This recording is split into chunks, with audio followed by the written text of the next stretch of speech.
আজকে খুব গুরুত্বপূর্ণ দিন আমাদের দেশের জন্য। এই দিনে আমাদের প্রিয় নেতা মরহুম রাষ্ট্রপতি জিয়াউর রহমান সাহেব উনি আমাদের দেশের স্বাধীনতা ঘোষণা দিয়েছেন। এটা যারা অস্বীকার করে তারা এই দেশকে ভালোবাসে কিনা আমার খুব সন্দেহ। ইতিহাসও পড়েনি এবং ইতিহাসকে বিকৃত করে কোনো লাভ না। জনগণ জানে কে এই দেশের জন্য এই ঘোষণাটা করেছিল। অনেক ওই দলের লোক অনেকের সুযোগ ছিল স্বাধীনতার ঘোষণা দেওয়ার। আমি শুনেছি চট্টগ্রামের স্টুডিওতে তাদের মধ্যে কয়েকজন বলল যেটা তো আগারতলা কেসের মামলার মতো হয়ে যাবে, আমাদের সবাইকে জেল খাটতে হবে। এই দুশ্চিন্তা নিয়ে তারা তো দেশের স্বাধীনতা ঘোষণা করতে পারে না।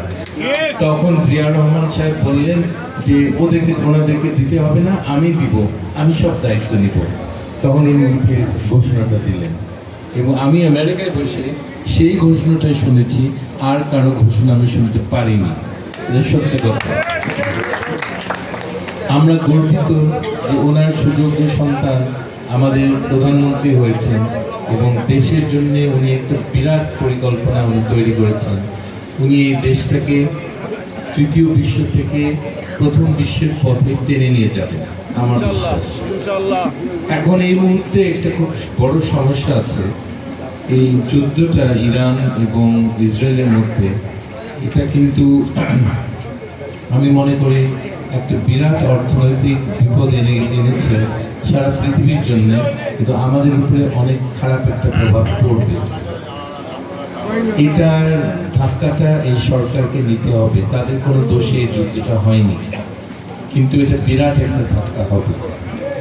আমি এখনই খবর পেলাম যে অস্ট্রেলিয়াতে তাদের এখন অয়েল রিজার্ভ 10 দিনে, তাদের মাথা খারাপ হয়ে যাচ্ছে।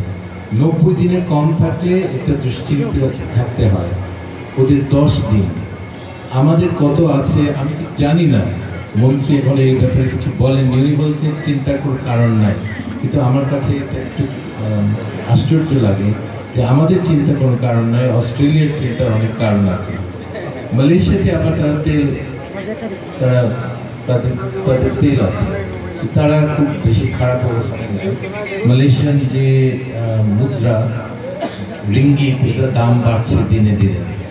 আমাদের টাকার দামটা কমছে, আরও কমবে খুব সম্ভবত, কারণ আমাদের যারা বিদেশে টাকা পাঠায় তাদের অনেকের চাকরি নষ্ট হয়ে গেছে।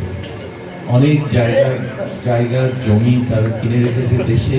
আমি মনে করি তারা দেশে ফিরবে। একটা মুহূর্তে রিমিটেন্সের পরিমাণটা বাড়বে।